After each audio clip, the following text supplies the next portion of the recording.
Hello dear brothers and sisters, welcome to Irshita UPSC GPSC. આશા રાખી રહ્યો છું કે તમારે બધાની પ્રિપરેશન જે છે એ ખૂબ જ સરસ રીતે જઈ રહી હશે.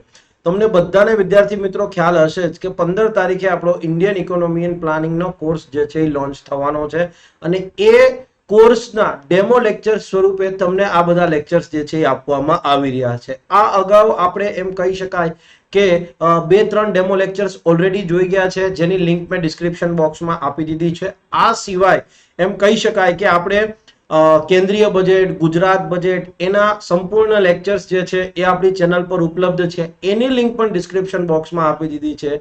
એ લેક્ચર જોયા પછી એમ થાય કે યસ, આ કન્ટેન્ટની પીડીએફ મળી જાય આપણે વાંચવા માટે તો બહુ મજા આવે, તો એની પણ લિંક મેં ડિસ્ક્રિપ્શન બોક્સમાં આપી દીધી છે.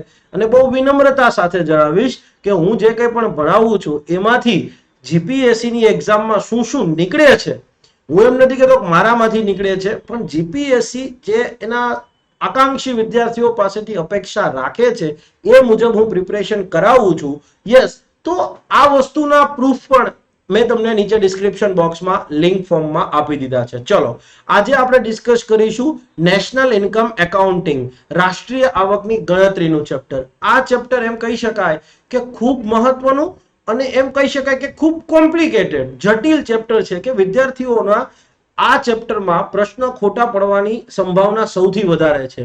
ક્લિયર છે? ચેપ્ટર જે છે એમાં જો નાની વસ્તુ હોય, નાની બાબતે જો એક્ઝામમાં મગજમાંથી જતી રહી એટલે તમારો ક્વેશ્ચન જે છે એ સાચો પડવાની સંભાવના બિલકુલ ઘટી જતી હોય છે. But yes, you don't worry, હું તમને જે પોઈન્ટ ધ્યાન રાખવાનું કહું, 5 થી 7 પોઈન્ટ જ છે, એ તમે ધ્યાન રાખી લેશો એટલે 110 નહીં, 1010% ચેલેન્જ કે તમારો સવાલ જે છે એ ખોટો નહીં પડે. અને બીજી પણ એક સંપૂર્ણ ફૂલ ગેરંટી સાથે ચેલેન્જ કે ભાઈ આપણો જે કંઈ પણ કોર્સ છે, જે કોઈ પણ કન્ટેન્ટ હશે એ તમારે યુપીએસસી માં પણ ક્લિયર છે કામ લાગશે અને એ જ લેવલનો આપણો ક્લિયર છે આખો કોર્સ રહેશે.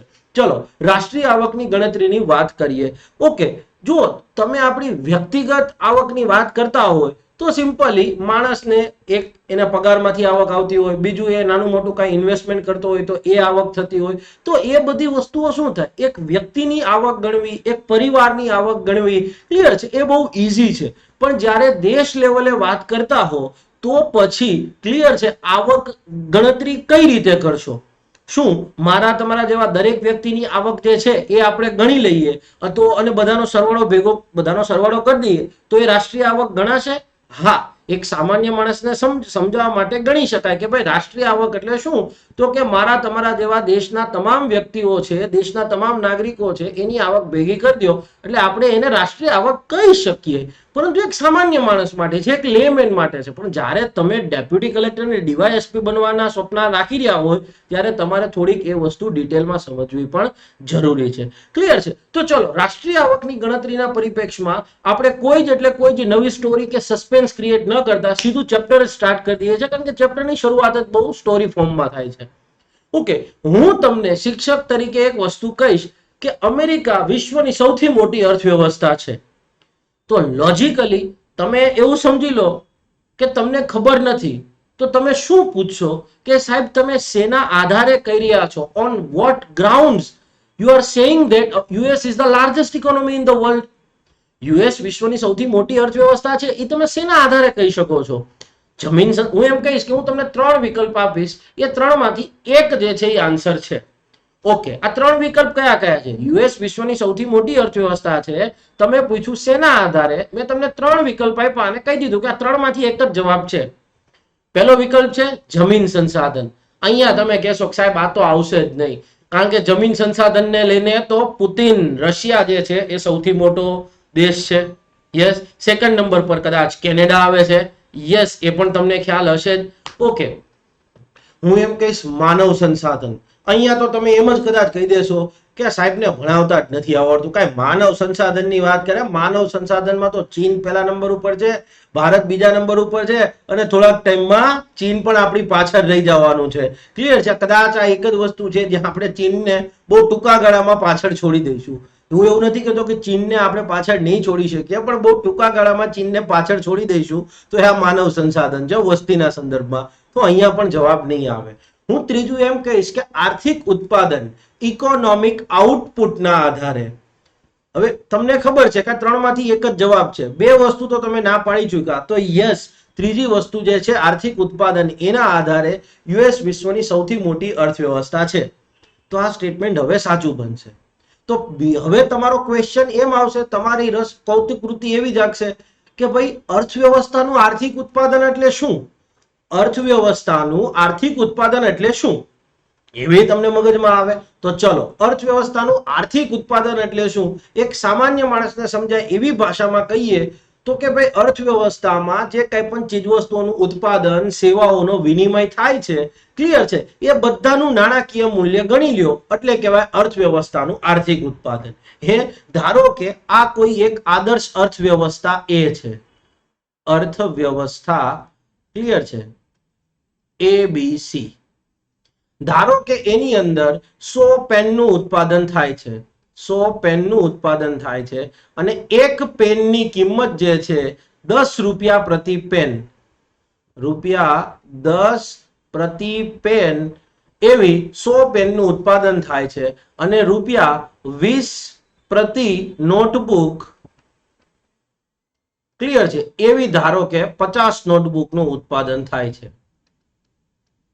ઓકે, આ આદર્શ અર્થવ્યવસ્થા છે, ક્લિયર છે. આ જે છે એ એક આઈડિયલ ઇકોનોમી છે, આદર્શ. એટલે આપણે એવું માની લઈએ કે આ અર્થવ્યવસ્થામાં માત્ર 100 પેન ને 50 નોટબુકનું જ ઉત્પાદન થાય છે.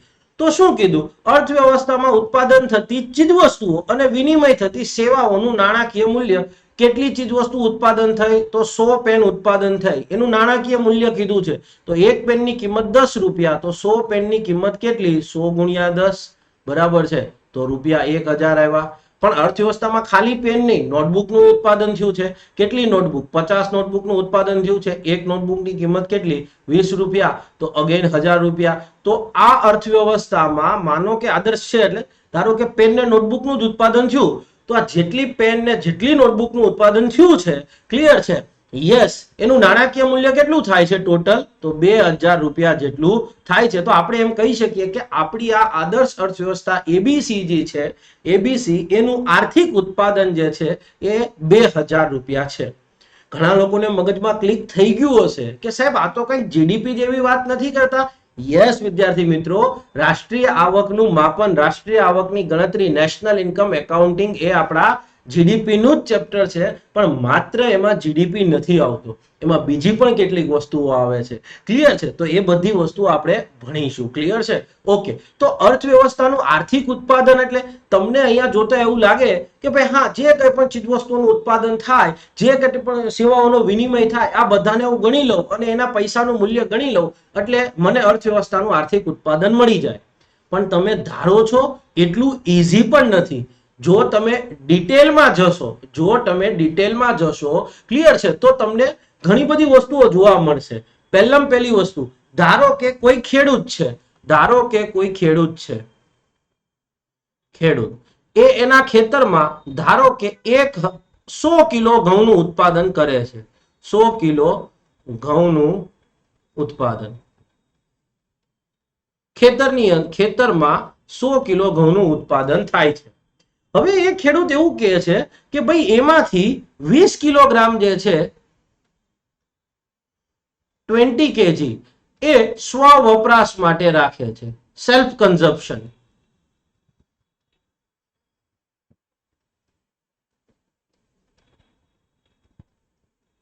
સેલ્ફ કન્ઝમ્પશન પોતાના ઘરના ખાવા માટે, અને બાકીના 80 કિલો જે છે, 80 કિલોગ્રામ છે એ બજારમાં વેચાણ કરી દે છે, બજારમાં વેચાણ. તો હવે આપણે એમ કહો કે ભાઈ આર્થિક ઉત્પાદન એટલે શું કીધું, અર્થવ્યવસ્થામાં ઉત્પાદન થતી, ક્લિયર છે, ચીજવસ્તુઓ અને વિનિમય થતી સેવાઓનું નાણાકીય મૂલ્ય. તો આપણે અહીંયા નાણાકીય મૂલ્ય ગણવાનું થાય. ધારો કે 1 કિલો ઘઉંની કિંમત, સમજવા માટે અહીંયા લઈ લો કે 1 કિલો ઘઉંની કિંમત ₹20 પ્રતિ કિલો જે છે એ ઘઉંની કિંમત છે. તો હવે અહીંયા આપણે અર્થવ્યવસ્થાનું આર્થિક ઉત્પાદનની વાત કરીએ તો કોને ધ્યાનમાં લેવા, આ 100 કિલોને ધ્યાનમાં લઈશું કે પછી આ 20 કિલોને 20 કિલોને અવગણી અને 80 કિલોને ધ્યાનમાં લઈશું? ઘણા એમ કહેશે કે સાહેબ 100 કિલો ને લેવાના, ઘણા એમ પણ કહેશે કે સાહેબ આ 20 કિલો તો બજારમાં વેચાવા તો આવતા જ નથી, બજારમાં વેચાવા નથી આવતા તો પછી આપણે આ 80 કિલો જ, અને બજારમાં જેટલાનું વેચાણ કર્યું છે એટલું જ જોઈએ ને આપણે. તો યસ વિદ્યાર્થી મિત્રો, યાદ રાખજો, અહીંયા ક્લિયર છે. આર્થિક ઉત્પાદનની વાત કરતા હોઈએ, જ્યારે ક્યારે પણ આર્થિક ઉત્પાદનની વાત કરતા હોઈએ ત્યારે જે કંઈ પણ ઉત્પાદન થાય છે એ તમામ ઉત્પાદન જે છે એ આપણે ધ્યાનમાં લેવાનું છે. ક્લિયર છે. તો આર્થિક ઉત્પાદનની વાત કરીએ તો આ જેટલું ઉત્પાદન થયું એ તમામે તમામ ઉત્પાદન ગણાશે.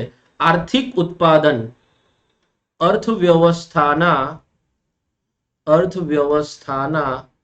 આર્થિક ઉત્પાદનની ગણતરીમાં લેવામાં આવશે. અર્થવ્યવસ્થાના આર્થિક ઉત્પાદનની ગણતરીમાં લેવામાં આવશે. અને યસ, માટે જ આપણે એવું કહીએ છીએ કે જ્યારે આપણે આર્થિક ઉત્પાદનની ગણતરી કરીએ છીએ, આર્થિક ઉત્પાદનને આપણે કેલ્ક્યુલેટ કરીએ છીએ ત્યારે તમામ ઉત્પાદન લેવાનું, તમામ ઉત્પાદન. પણ ખાલી જો તમામ ઉત્પાદનની જ વાત કરો, ક્લિયર છે, તો આ વસ્તુ પૂરતી નથી. ક્લિયર છે. ઓકે, હવે માનો કે તમને મગજમાં એમ સવાલ થતો હશે, ચલો તમને મગજમાં આપણે ઘઉંની જ વાત કરીએ કે આ જે છે એ ઘઉં છે સાહેબ, ઘઉંમાંથી આગળ જતા લોટ બને છે. યસ, ફ્લોર મિલની અંદર જઈ અને ફ્લોર બને છે. એમાંથી આગળ જતા બ્રેડ બની, એમાંથી આગળ જતા બિસ્કિટ બન્યા. ક્લિયર છે. યસ, બ્રેડ, બિસ્કિટ, ધારો કે રોટી પણ બને છે હોટલની અંદર વાત કરો તો. ક્લિયર છે. કોઈ એમ કહેશે કે સાહેબ બ્રેડમાંથી આગળ જતા સેન્ડવિચ પણ બને છે. પણ ફોર ધ ટાઈમ બિંગ અત્યારે આપણે સમજવા માટે એવું ભૂલી જાઓ કે સેન્ડવિચ બને છે, કારણ કે હું છેલ્લે પાછો કહીશ તમને, સેન્ડવિચને પણ લઈ આવીશ.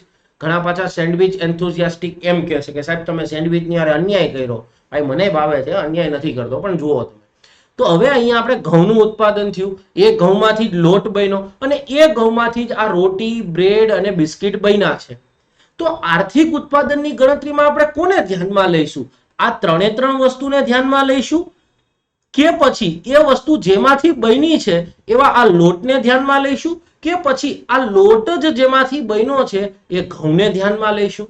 આર્થિક ઉત્પાદનની ગણતરીમાં કોને ધ્યાનમાં લઈશું? તો યાદ રાખજો, આર્થિક ઉત્પાદનની ગણતરીમાં આપણે જે અંતિમ ચીજ વસ્તુ હશે એને ધ્યાનમાં લઈશું. ક્લિયર છે. અહીંયા અંતિમ ચીજ વસ્તુ કોણ ગણાશે? તો કે ભાઈ ઘઉં હતા, ઘઉંમાંથી લોટ બન્યો, લોટમાંથી રોટી બની અથવા બ્રેડ બની, બિસ્કિટ બની. તો અંતિમ ચીજ વસ્તુ જે છે એને ધ્યાનમાં લઈશું. તો મગજમાં તમને એમ થાય અંતિમ ચીજ વસ્તુ, કે આ અંતિમ ચીજ વસ્તુ એટલે શું? તો કે ભાઈ જેમાં પછી મૂલ્ય વૃદ્ધિનો અવકાશ ન હોય, આગળ મૂલ્ય વૃદ્ધિનો અવકાશ ન હોય.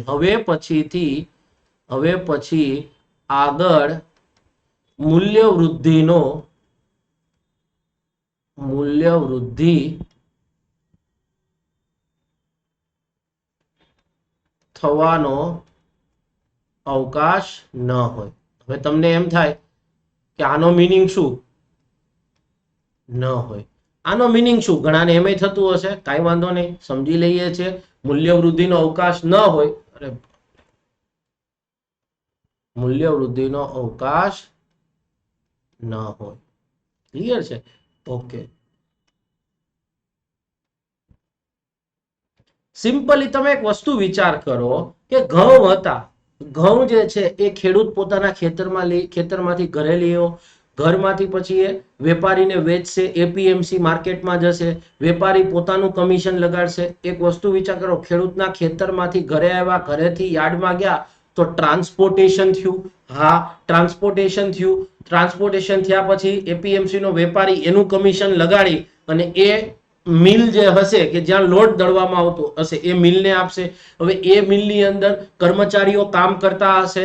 યસ, એમાં જે કોઈ પણ મશીનરી વાપરવામાં આવતી હશે એનો ખર્ચ લાગશે, ઇલેક્ટ્રિસિટીનો ખર્ચ લાગશે. તો આ બધુંય થશે એટલે ફાઇનલી જ્યારે લોટ બનશે તો એ લોટના મૂલ્યમાં વૃદ્ધિ થઈ ગઈ હશે. માનો કે ઘઉં જે છે એ તમને ₹20 પ્રતિ કિલો મળશે.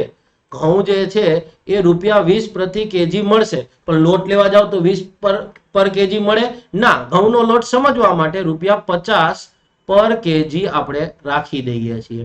ઓકે, પણ હવે તો આ કેમ થયું? ઘઉં તો 20 ના હતા, પણ સ્વાભાવિક છે કે એને ટ્રાન્સપોર્ટેશન થયું, એપીએમસી માં જે કંઈ પણ ચાર્જ લાગ્યો, એપીએમસી ની ફી લાગી, એપીએમસી નો જે વેપારી હતો એનું કમિશન લાગ્યું, એને ફરી ટ્રાન્સપોર્ટેશન પરિવહન કરી અને લોટની મિલમાં ગયો, તો લોટની મિલનો જે વ્યક્તિ હશે એને પોતાનો એક ખર્ચો ગણ્યો હશે, પોતાનો નફો ગણ્યો હશે, એને બધું ગણવાનું થશે ને. એને કર્મચારીને પગાર નથી આપવાનો, એને વીજળીનું બિલ નથી ભરવાનું, એને મશીનરીનો ખર્ચ નહીં આવે, તો એ બધું એડ થઈ અને લોટની કિંમત થઈ ગઈ ₹50 પર કેજી. પણ સામે બ્રેડ બિસ્કિટ ને એ બધું લેવા જાવ 50 પર કેજી મળે? ન મળે. સ્વાભાવિક છે, કંઈક વધારે જ મળતું હશે, તો આપણે અહીંયા ₹100 પર કેજી લઈ લઈએ છીએ, જસ્ટ ઉદાહરણ તરીકે. તો હવે શું થયું?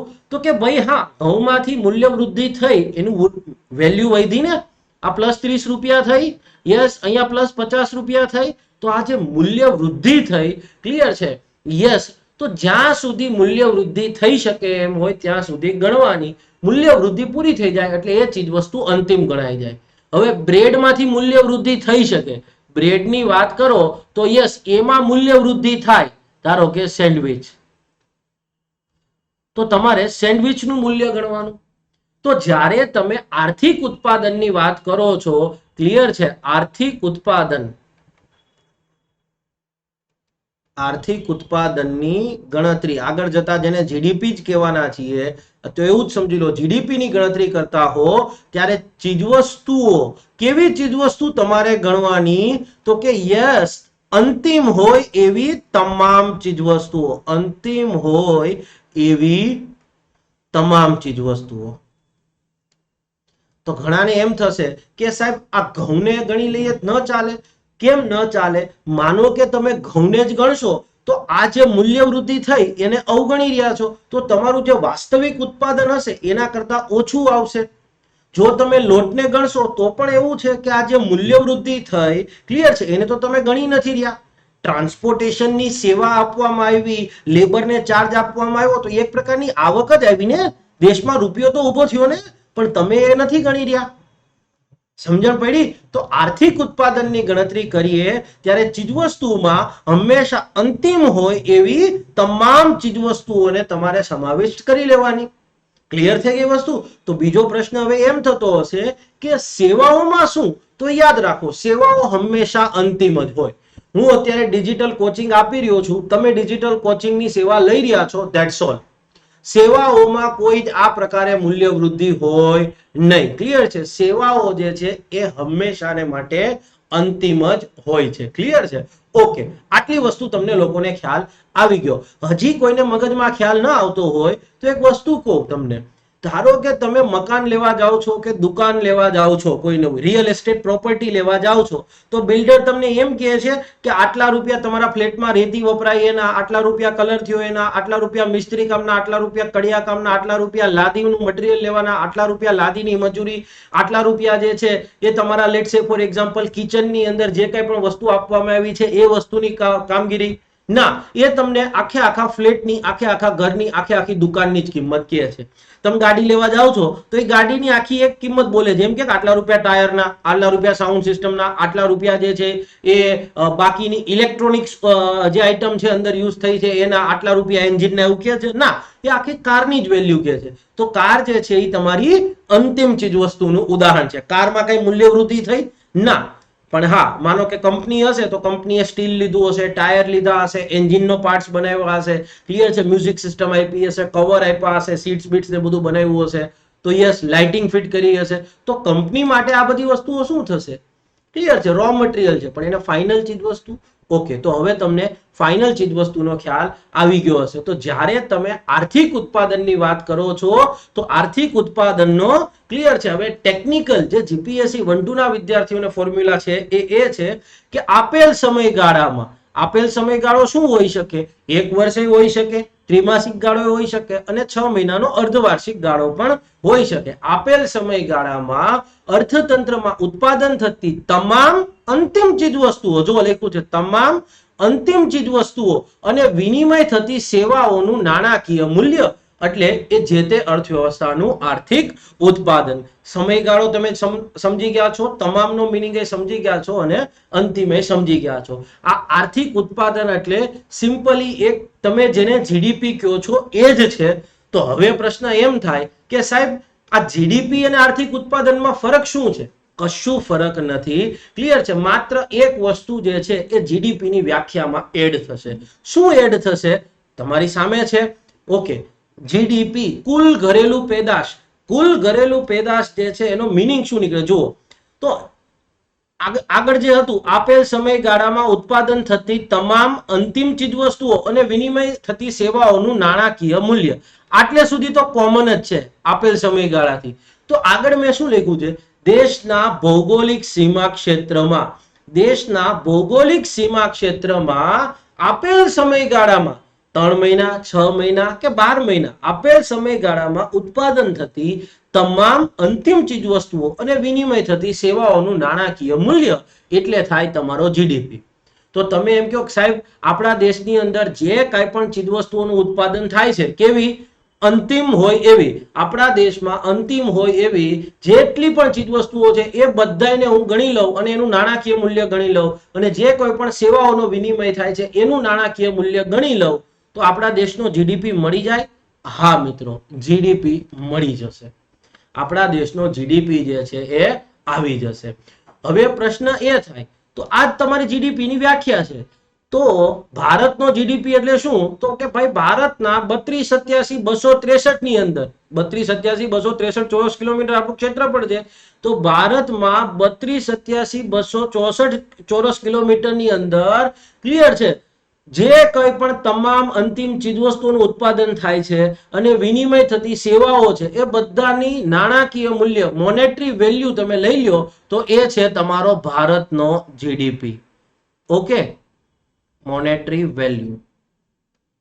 તો ઘણાને એમ થતું હશે કે સાહેબ આ ફોરેનની કંપનીઓ ભારતમાં ઉત્પાદન કરે, ફોરેનની કંપનીઓ ભારતમાં ચીજવસ્તુઓનું ઉત્પાદન કરે, માનો કે ટેસ્લા ઇન્ડિયામાં આવવાની છે તો ટેસ્લા ભારતની અંદર ઉત્પાદન કરશે ઇલેક્ટ્રિક કારનું, અથવા તો ફેસબુક છે, ગૂગલ છે, માઇક્રોસોફ્ટ છે, એમેઝોન છે, એ લોકો ભારતમાં સેવા આપી રહ્યા છે તો એનું નાણાકીય મૂલ્ય ભારતના જીડીપીમાં ગણાશે કે નહીં? તો અહીંયા તમે યાદ રાખો દેશના ભૌગોલિક સીમા ક્ષેત્રમાં ઉત્પાદન થતું હોય એટલે દેશના જીડીપીમાં ગણાય. ઉત્પાદક કોઈ પણ હોય, દેશના સીમાડાઓની અંદર ઉત્પાદન થાય, દેશના સીમાડાની અંદર ઉત્પાદન થતું હોય એટલે પછી તમારે એ દેશના જીડીપીમાં ગણી લેવાનું. ઉત્પાદક કોઈ પણ વ્યક્તિ હોઈ શકે, દેશનો નાગરિક પણ હોઈ શકે, દેશની કંપની પણ હોઈ શકે. ક્લિયર છે?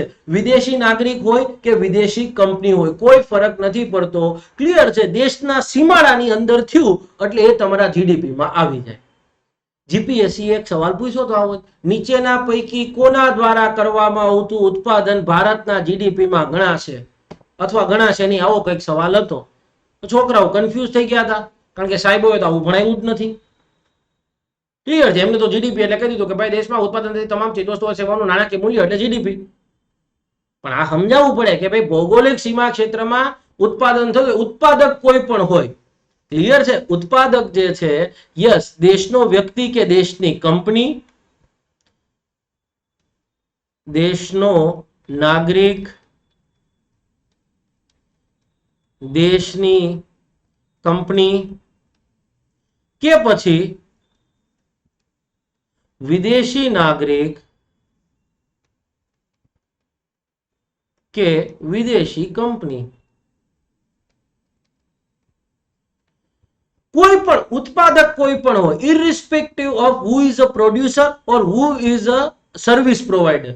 સર્વિસ કોના દ્વારા પૂરી પાડવામાં આવે છે કે ચીજવસ્તુનું ઉત્પાદન કોણ કરે છે? આપણા દેશના સીમાડાની અંદર થયું એટલે આપણા દેશના જીડીપીમાં ગણાઈ જાય. ક્લિયર થઈ ગઈ વસ્તુ? ઓકે, હવે એક બીજો સવાલ છે. ક્લિયર છે? આર્થિક ઉત્પાદન પર ફરી પાછા આવી જાવ તો આર્થિક ઉત્પાદન શું કીધું? આપેલ સમયગાળામાં અર્થતંત્રમાં ઉત્પાદન થતી તમામ અંતિમ ચીજવસ્તુઓ અને વિનિમય થતી સેવાઓનું નાણાકીય મૂલ્ય. તો હવે આપણે સેકન્ડ હેન્ડ ગુડ્સ ને ગણી શકીએ?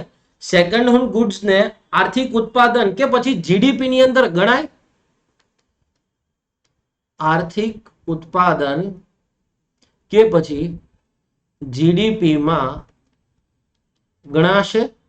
પ્રશ્ન એ થાય, ધારો કે કોઈ વ્યક્તિ છે, વ્યક્તિ એ છે, યસ, એને એક કાર લીધી છે, કાર રૂપિયા 10 લાખની.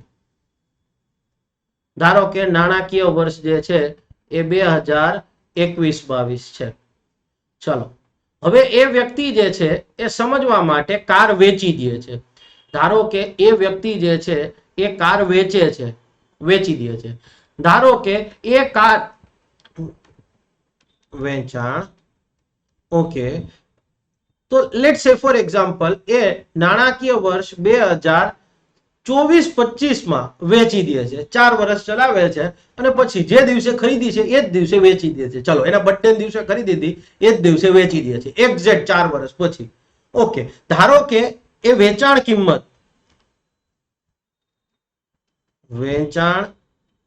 કિંમત ધારો કે રૂપિયા 5 લાખ આવે છે. તો હવે આ 5 લાખ રૂપિયા દેશના આર્થિક ઉત્પાદનના, દેશના જીડીપી માં ગણાશે? તો કે યસ મિત્રો, ગણાશે નહીં. ક્લિયર છે? કારણ કે ઓલરેડી આ જે કારનું ઉત્પાદન થયું છે એ 2021-22 ના વર્ષમાં જ્યારે વેચાણી છે ત્યારે એને 2021-22 ના જીડીપી માં લઈ લેવામાં આવી છે.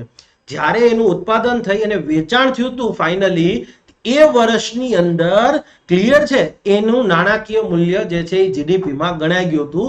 તો સેકન્ડ હેન્ડ ગુડ્સ જે છે, યસ, એને આર્થિક ઉત્પાદનમાં ગણતરીમાં ધ્યાનમાં લેવામાં આવશે નહીં. પણ ધારો કે હવે એને બ્રોકર થ્રુ વેચી, તો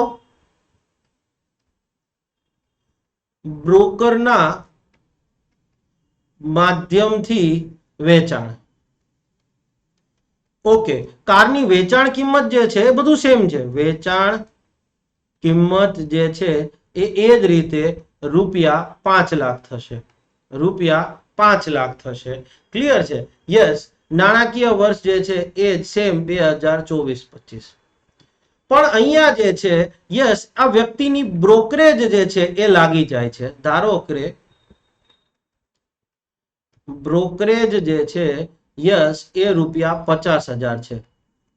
દલાલી, બ્રોકરેજ એટલે દલાલી.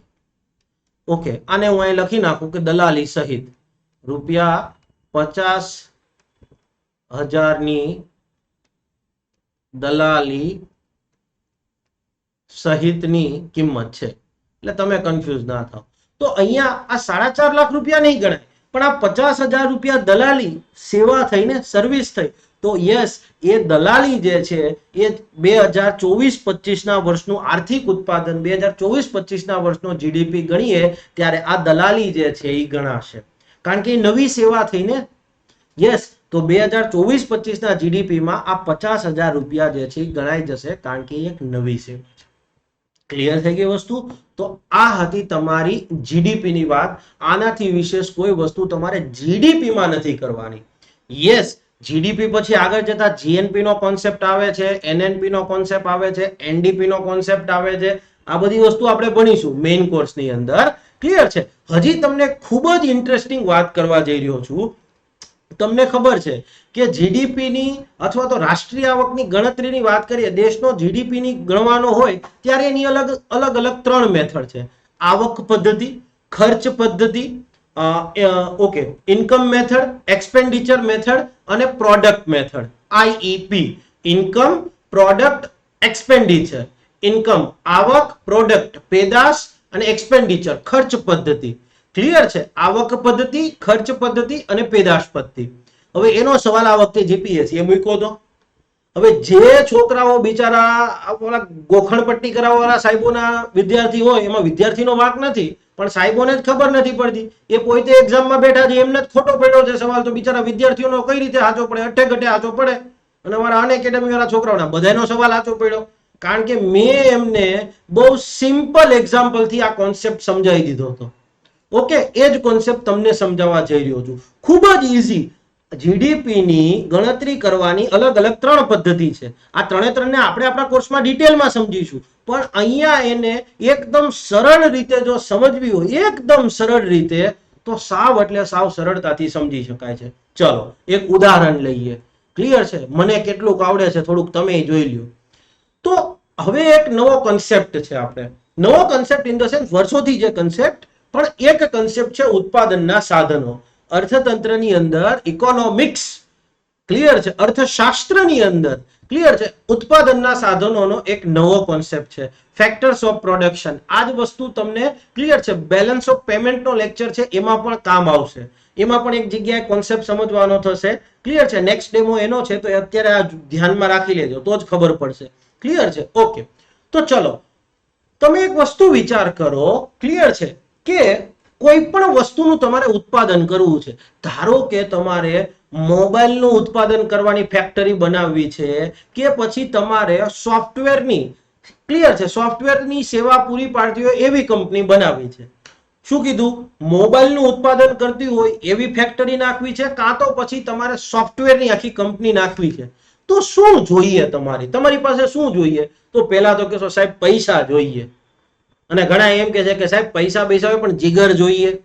હા, કારણ કે કહેવત છે ને કે જેનામાં ખોટ ખાવાની તાકાત હોય ને એ જ ધંધો કરી શકે, બાકી બધા નોકરી જ કરે. ક્લિયર છે? આવું કહે છે લોકો, બરાબર છે? ઓકે, ચલો તો ઉત્પાદન કરવા માટે શું શું જોઈએ તમારે? તો ઘણા એમ કે છે કે સાહેબ પૈસા જોઈશે. કેમ? તો કે તમારે રો મટીરિયલ ખરીદવું છે, કર્મચારીને પગાર આપવાનો થશે, એનું માર્કેટિંગ કરવાનું થશે. હા ભાઈ, પૈસા તો જોઈશે. ક્લિયર છે? મૂડી જોઈશે. હા, મૂડી જોઈશે ભાઈ.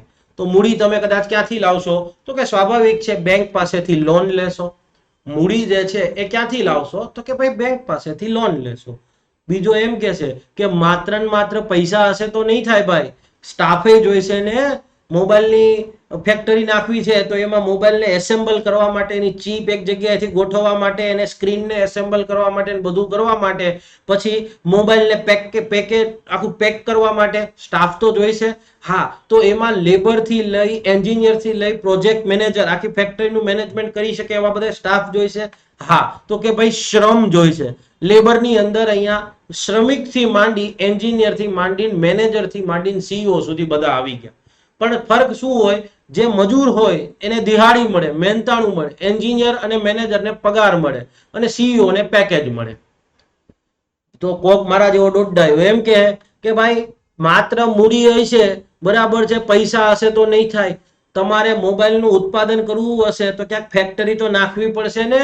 તો હા ભાઈ, જમીન જોશે. સોફ્ટવેરની તમારે કંપની શરૂ કરવી છે તો સોફ્ટવેરની કંપની ક્યાંક તો તમારે આખું ઇન્ફ્રાસ્ટ્રક્ચર તો ઊભું કરવું પડશે ને, કે જ્યાં ખટક ખટક ખટક તમારા સોફ્ટવેર એન્જિનિયરો કામ કરી શકે. યસ વિદ્યાર્થી મિત્રો, તો જમીન પણ જોઈશે, મૂડી પણ જોશે, શ્રમ પણ જોશે. ક્લિયર છે? અને તમે જે આ રિસ્ક લઈ રહ્યા છો, જીગર તમારી પાસે છે, એ છે તમારું નિયોજન, ઓન્ટરપ્રિન્યોરશિપ, ઉદ્યોગ સાહસિકતા કે ભાઈ હા કરવું જ છે. હવે તમે એક વસ્તુ વિચાર કરો, તમારી પાસે માત્ર એક જીગર જ છે કે હા ભાઈ મારે મોબાઈલની ફેક્ટરી નાખવી. તો તમે લોન બજારમાંથી લેવાના છો બેંક પાસેથી, તો બેંક તમને કઈ મફત તો લોન નહીં આપે. શું આવશે? એની સાથે વ્યાજ આવશે. હા ભાઈ, વ્યાજ તો આવશે. બેંક લોન આપશે એમને તો નહીં આપે ને, બેંક વ્યાજ લેશે. તમે માનો કે કર્મચારી રાખશો, લેબર રાખશો, એન્જિનિયર રાખશો, મેનેજર રાખશો, સીઈઓ રાખશો, બધા રાખશો, તો એને તમારે પગાર ને મહેનતાણું નહીં આપવું પડે? હા ભાઈ, એ પણ આપવું પડશે. પછી જગ્યા તમારી નથી, જગ્યાએ તમે લીધી છે, ભાડા પેટે લીધી છે, ભાડું નહીં આપવું પડે? ભલે હાલો સરકાર આગળથી લીધી, સરકાર આગળથી તમે 100 વર્ષના ભાડા પેટે લઈ લીધી, પણ ભાડું તો આપવું પડશે ને. યસ, તમે જ્યારે ઉત્પાદન કરશો મોબાઈલનું, તો મોબાઈલની કિંમતમાં આ કિંમત તો ગણી લેશો ને. તમે જે કાંઈ પણ પગાર ચૂકવો છો, તમે બેંકમાંથી લોન લીધી છે, લોનનું વ્યાજ ચૂકવો છો, એ વ્યાજ, તમારું જે ભાડું છે એ ભાડું. પછી આ બધી જફા તમે કરી રહ્યા છો, રિસ્ક લઈ રહ્યા છો, સાહસિક બન્યા છો, જીગર લઈ રહ્યા છો, તો એના માટે તમે કંઈક નફો તો કરશો ને. યસ, તો આ નફો પણ ક્લિયર છે આવશે. તો આ જે છે એ 4 ઉત્પાદનના સાધનો છે: land, capital, labour and entrepreneurship. જમીન, મૂડી, શ્રમ અને નિયોજન છે એ ઉત્પાદનના 4 સાધનો છે.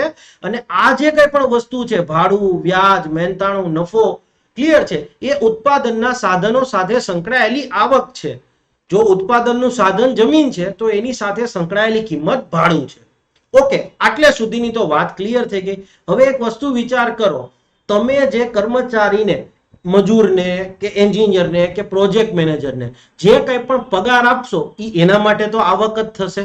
હા, નફો જે છે એ તમારી આવક છે કે તમે આખી ફેક્ટરી બેક્ટરીનું મેનેજમેન્ટ ને બધું તમે રિસ્ક લીધું છે, તો નફો છે એ તમારા માટે આવક છે. ક્લિયર છે? હા, મૂડી જે છે, યસ, માનો કે જે બેંકે તમને લોન આપી છે એ બેંકને તમે વ્યાજ ચૂકવશો તો એ વ્યાજ એ બેંક માટે આવક છે.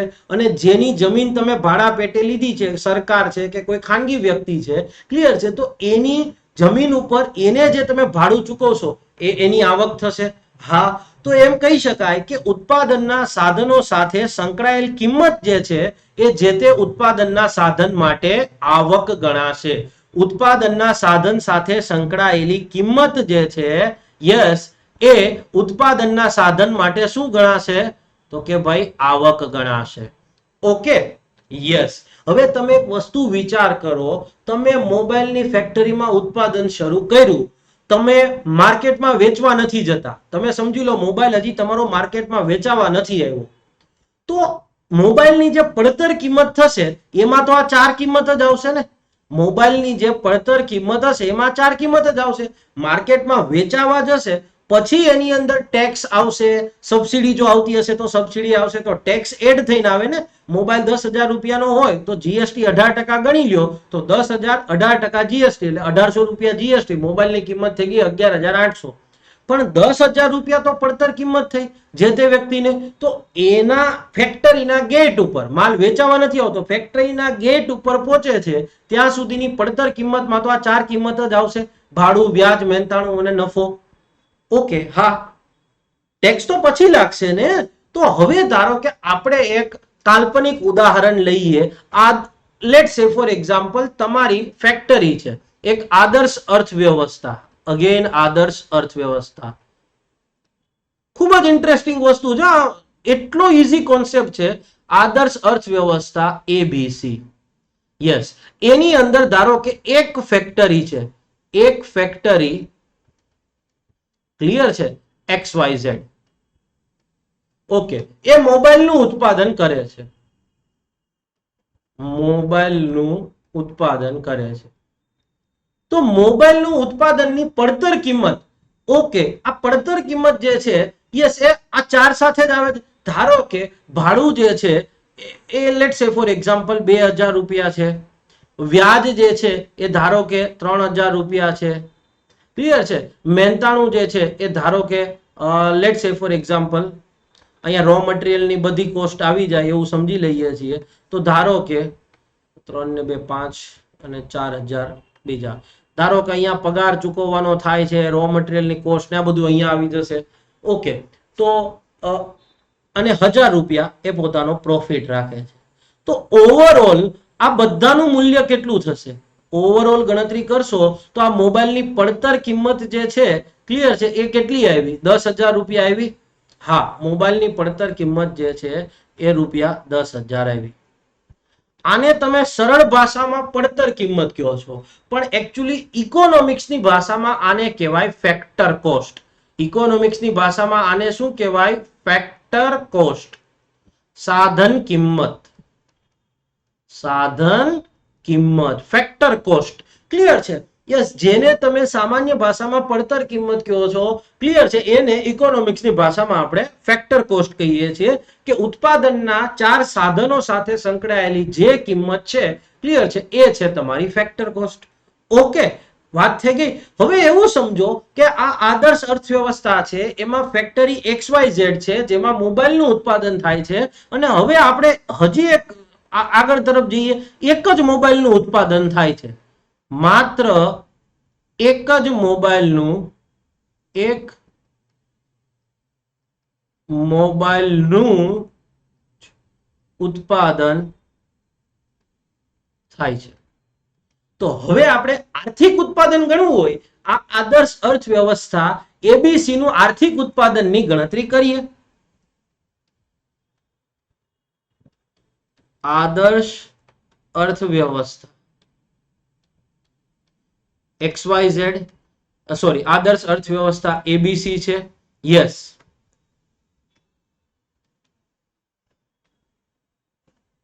ઓકે, આદર્શ અર્થવ્યવસ્થા એબીસી છે, એમાં ફેક્ટરી એક જ ફેક્ટરી છે XYZ, અને એમાં એક જ મોબાઈલનું ઉત્પાદન થાય છે, એક જ મોબાઈલનું ઉત્પાદન થાય છે. આવું તમે સમજી લો. ઓકે, ડન છે. હવે ઓકે, ચાલો હવે એવું તો અહીંયા આપણે આ આદર્શ અર્થવ્યવસ્થા એબીસી નું આર્થિક ઉત્પાદન ગણવું હોય તો એ આર્થિક ઓકે હા ચલો, આર્થિક ઉત્પાદન કેટલું? આદર્શ અર્થવ્યવસ્થા એબીસી નું આર્થિક ઉત્પાદન કેટલું? આર્થિક ઉત્પાદન એટલે શું?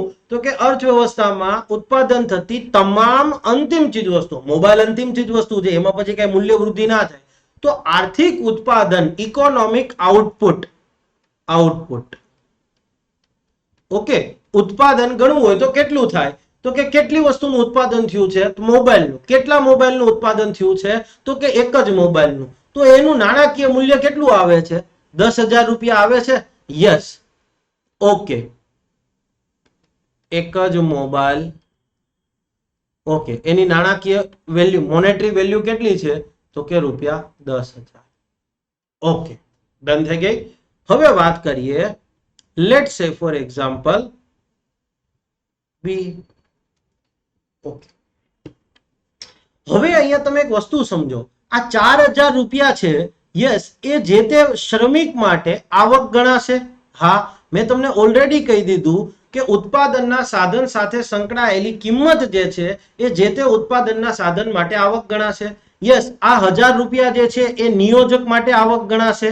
હા, એના માટે આવક ગણાશે. એ જ રીતે જેની જમીન હશે એને 2,000 રૂપિયાનું ભાડું એના માટે આવક ગણાશે.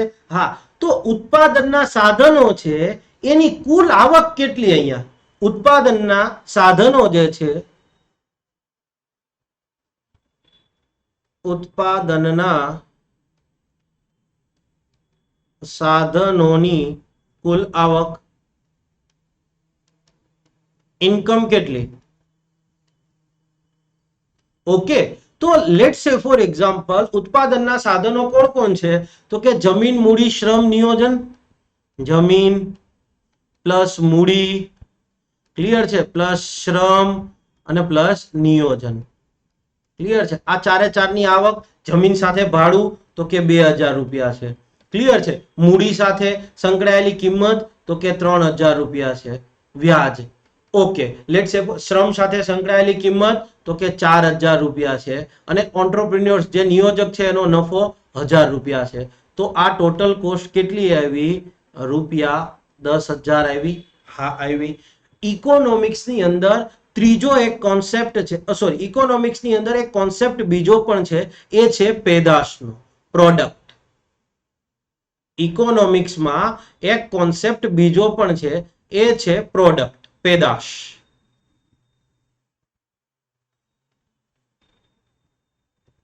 પ્રોડક્ટ ગુજરાતીમાં કહીએ તો પેદાશ.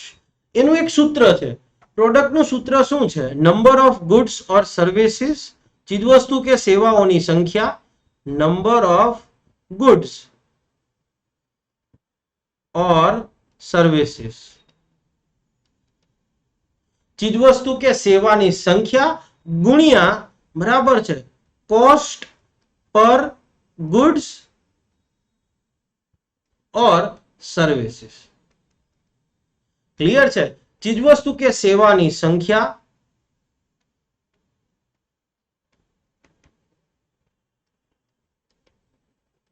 ગુણ્યા ચીજવસ્તુ કે પ્રતિ એકમ દીઠ કિંમત, પ્રતિ એકમ દીઠ કિંમત. તો હવે તમે એક વસ્તુ વિચાર કરો, અહીંયા ઉત્પાદન કેટલું થયું? એક જ મોબાઈલનું થયું, એક જ. પ્રતિ મોબાઈલ દીઠ કિંમત કેટલી હતી? રૂપિયા 10,000. ઓકે, તો હવે અહીંયા પેદાશ કેટલી થઈ? રૂપિયા 10,000 થઈ. હા, હવે તમને અહીંયા કાંઈક વસ્તુ ક્લિયર છે જોવા મળતી હશે. એક છે આ 10,000 રૂપિયા, આ શું હતું? આઉટપુટ. ક્લિયર છે? આ 10,000 રૂપિયા, આ શું હતી? ઇન્કમ. ક્લિયર છે?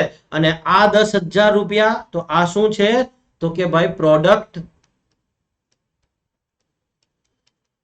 તો આ એક્ઝામ્પલ પરથી તમે એક વસ્તુ સમજી ગયા કે રાષ્ટ્રીય આવકની ગણતરી કરીએ તો એમાં આઉટપુટ અર્થાત ઉત્પાદન, ઇન્કમ અર્થાત આવક અને પ્રોડક્ટ અર્થાત પેદાશ, આ ત્રણે ત્રણનો એક જ મીનિંગ થાય. રાષ્ટ્રીય આવકની વાત કરીએ, રાષ્ટ્રીય આવકની ગણતરી કરતા હોઈએ while calculating national income or in national income accounting, output, income and product all have the same meaning. Clear છે? દરેકનો એક જ ત્રણનો મીનિંગ સેમ થાય છે. ક્લિયર છે? અને આ વસ્તુ અહીંયા લખી છે. અને બીજું કઈ નથી, આ રાષ્ટ્રીય આવકની ગણતરીની 3 પદ્ધતિ છે. ક્લિયર છે? કે જેનો ક્લિયર છે તમે કોઈ પણ પદ્ધતિથી તમારા જીડીપી ની ગણતરી કરો, ચાહે આવક પદ્ધતિથી કરશો, ચાહે તમે પેદાશ પદ્ધતિથી કરો કે ચાહે પછી ઉત્પાદન પદ્ધતિથી ગણો, જીડીપી નું મૂલ્ય સેમ જ આવે. આ વખતે જીપીએસસી માં ઓપ્શન હતો કે ભાઈ કંઈક આઉટપુટ પદ્ધતિથી જીડીપી ની ગણતરી કરો તો એનાથી મૂલ્ય ઓછું આવે છે. ક્લિયર છે? આઉટપુટ પદ્ધતિ અને ઇન્કમ પદ્ધતિ કંઈક સેમ છે, આવી વસ્તુ હતી. જસ્ટ ખાલી આ વસ્તુ સમજાવવાની છોકરાઓને હતી. આપણે અનએકેડમી છોકરાઓને બધી સમજાવી હતી. આ તમને ગેરંટી આપી રહ્યો છું કે આ કોર્સમાં હજી તમે જે જોઈ રહ્યા છો ડેમો ટ્રેલર જ છે. એકચ્યુઅલ કોર્સમાં તો મેં તમને કીધું ને, તમને ખા બનાવવાના છે અને ઉપર જતા ક્લિયર છે તમને લોકોનો જે એપ્ટિટ્યુડ છે એ લેવલ પર લઈ જવાનો છે કે રાજ્ય જે છે, આજે એમ કહી શકાય કે ઇન્ડિયાનું ઇકોનોમિક કેપિટલ જે છે એ બોમ્બે કહેવામાં આવે છે. ક્લિયર છે? પણ જ્યારે ઇન્ડિયાનું ઇકોનોમિક સ્ટેટ કહેવાની વાત આવે, પ્રિન્સિપલ ઇકોનોમિક સ્ટેટ, એ ગુજરાત હોવું જોઈએ. ક્લિયર છે? 1600 કિલોમીટરનો દરિયા કિનારો છે. ક્લિયર છે? યસ. અને માનો કે એક્સપોર્ટ્સ ની વાત કરીએ તો આપણી પાસે સારામાં સારા પોર્ટ્સ થી માંડીને દરેક ઇન્ફ્રાસ્ટ્રક્ચર સુવિધા છે. તો મારે તમને એવા એમ કહેવાય કે એમ ચુનંદા બાહોશ અધિકારી બનાવવા માટેનો આપણો એક પ્રયાસ છે. આ હજી ઇકોનોમીનું ટ્રેલર છે, પોલિટી તો હજી આવવા દો. ક્લિયર છે? યસ. તો આ વસ્તુ તમારે સમજવાની હતી. ક્લિયર છે? કે આ રાષ્ટ્રીય આવકની જીડીપી ની તમે જ્યારે વાત કરો છો, જીડીપી ની ગણતરીની વાત કરો છો, રાષ્ટ્રીય આવકની ગણતરીની, તો આ 3 અલગ અલગ પદ્ધતિ છે. આવક, પ્રોડક્ટ અને આવક, પેદાશ અને ઉત્પાદન. અને 3 માંથી જેના ઉપર તમે જીડીપી ગણો સેમ જ આવે. હવે જીપીએસસી નો ક્વેશ્ચન જોઈ લેજો. ક્લિયર છે? યસ. આ વસ્તુ આપણે ભણાવેલી હતી. ક્લિયર છે વિદ્યાર્થી મિત્રો? ઓકે, ચાલો વિદ્યાર્થી મિત્રો, 15 એપ્રિલના રોજ આપણો ઇન્ડિયન ઇકોનોમી એન્ડ પ્લાનિંગ નો કોર્સ સ્ટાર્ટ થવા જઈ રહ્યો છે. આ કોર્સની અંદર પ્રિલિમ અને મેન્સ બંને જે છે એનો સમાવેશ થઈ ગયો છે. એવું નહીં કે માત્ર પ્રિલિમ જ. ક્લિયર છે? અને એના અનુસંધાનમાં હું તમને બીજો પણ એક સ્પેશિયલ લેક્ચર પણ મૂકવાનો છું. એ લેક્ચર્સ પણ તમને શોર્ટ ટાઈમમાં અવેલેબલ થઈ જશે. કોર્સની દરેકે દરેક વિગત એની અંદર હશે. પ્રાથમિક વિગત સમજી લ્યો કે અહીંયા જીપીએસસી નહીં, આખો યુપીએસસી નો સિલેબસ હું કવર કરી લઈશ. ક્લિયર છે? દરેક વિષયમાં પાયાથી લઈને એડવાન્સ સુધી તમને ચીજવસ્તુ એટલે શું, સેવા એટલે શું ખબર ન પડતી હોય તોય તમે તારે આવી જજો. અને સાથે સાથે તમને ટેસ્ટ સિરીઝ પણ આમાં ઉપલબ્ધ છે. પ્રિલિમ્સની ટેસ્ટ સિરીઝ આખી અહીંયા ઉપલબ્ધ છે. ક્લિયર છે? રેકોર્ડેડ વિડીયો પણ છે અને લાઈવ લેક્ચર્સ પણ આપણે લેવાના છીએ. એપ્રિલમાં માનો કે 15 એપ્રિલે સ્ટાર્ટ કરશું, 30 એપ્રિલ સુધીમાં તમારો 90% કોર્સ પૂરો કરી દઈશું. હવે માનો કે મે માં કંઈક નવો ડિસિઝન આવ્યો ઇકોનોમીનો, લેટ સે ફોર એક્ઝામ્પલ જૂનમાં કંઈક નવું આવ્યું, તમારી એક્ઝામ તો ઓક્ટોબરમાં છે, તો એ બધી વસ્તુઓ માટે આપણે તમને લાઈવ મળતા રહીશું. ટેસ્ટ સિરીઝના જે ક્વેશ્ચન હશે એની ડિફિકલ્ટી સોલ્વ કરવા માટે પણ આપણે લાઈવ મળતા રહીશું, કે જેથી મને પણ ખ્યાલ આવે અને તમને પણ લાઈવમાં ખબર પડે કે સાહેબને કેટલું આવડે છે. હા, હું અનએકેડમીમાં ભણાવતો ને તે છોકરાઓને એમ કહેતો તમારે અને સ્પેશિયલ લેક્ચર રાખતો, ગમે એ વ્યક્તિ એમાં આવી શકે, તમારી તેવડ હોય ત્યાંથી સવાલ લઈ આવો. હું એમ નથી કહેતો કે મને બધું આવડે છે, પણ હું સોલ્વ કરવાનો પૂરેપૂરો પ્રયત્ન કરીશ. અને છોકરાઓને કહેતો જવાબ તમારે મને નથી કહેવાનો, જવાબ તમારે મને નથી કહેવાનો. તમારે ક્વેશ્ચન, ત્યાં અનએકેડમીમાં સુવિધા હતી તમે ક્વેશ્ચન અપલોડ કરી શકો, તમે ક્વેશ્ચન અપલોડ કરી શકો. હવે ગમે એ વિદ્યાર્થીની છૂટ હતી, વિદ્યાર્થીઓ આવીને અપલોડ કરતા ક્વેશ્ચન, પણ પછી એમ કહેતો ભાઈ તમે ગુજરાતી મીડિયમની કોઈ બુક ના કરતા, તમે દિલ્હીની બુક લઈ આવો, મને વાંધો નથી, મને નહીં આવડતું તું ના પાડી દઉં છું. તમે સવાલ પૂછો તો હું એવો સાહેબ નથી કે મને જવાબ ન આવડતો હોય ત્યારે હું એમ કહી દઉં ભાઈ તારો સવાલ જ વાહિયાત છે. આવું કરી અને વિદ્યાર્થીની ક્યુરિયોસિટી, વિદ્યાર્થીની એક જિજ્ઞાસા વૃત્તિને તમે ક્લિયર છે ડામી રહ્યા છો અને ઈશ્વરના ગુનેગાર બની રહ્યા છો. આ હું નથી કરતો. ક્લિયર છે? આશા રાખી રહ્યો છું કે તમારો ક્લિયર છે લેક્ચર્સ જે છે તમને સંપૂર્ણપણે સમજાઈ ગયો હશે. આ જ રીતે ફરીથી આપણે નવા ક્વોલિટી કન્ટેન્ટ સાથે ક્લિયર છે મળતા રહીશું અને આપણો કોર્સ જે છે એ 15 એપ્રિલે સ્ટાર્ટ થવાનો છે. જય હિન્દ, જય જય ગરવી ગુજરાત. મારો દેશ, મારી પહેચાન, મારું રાજ્ય, મારું સ્વાભિમાન.